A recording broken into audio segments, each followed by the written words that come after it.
Shakib Khan issue আপনি ছোট্ট করে লিখেছিলেন কিছু বলবো না মানে আমি জানতাম কাছে আসলে শুধু আমাকে পূজাতেই আমার একটা সিনেমা আসবে দেবাশিস দাদার সজল ভাষাতে, যেটা দুজনেই। সো ইনশাল্লাহ দেখতে পারবেন। আবারও সিনেমা শুরু করেছে, এটা শেষ সিনেমা না। আমি তো সিনেমার মানুষ, সিনেমা শেষ করেছি, আবার শুরু করছি, আবারও হবে, দেখতে পাবেন। আমি কিছু বলতে চাই না। আমি জানতাম কাছে আসলে শুধু আমাকে, আমি এগুলো কিছু নিয়ে কথা বলবো না। শাকিব খান ইস্যু আপনি ছোট্ট করে লিখেছিলেন কিছু বলবো না মানে স্ট্যাটাস পরে ডিলিট হয়ে গেছে। না না, স্ট্যাটাস কিন্তু নাই। সো আমি চাচ্ছি,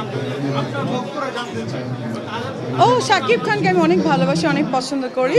হি is the superstar, that's it. আর কিছু বলার নেই, সবাই ভালোবাসে, আপনারাও বাসেন। ওইটাই, আমি কিছু বলবো না, শেষ শেষ।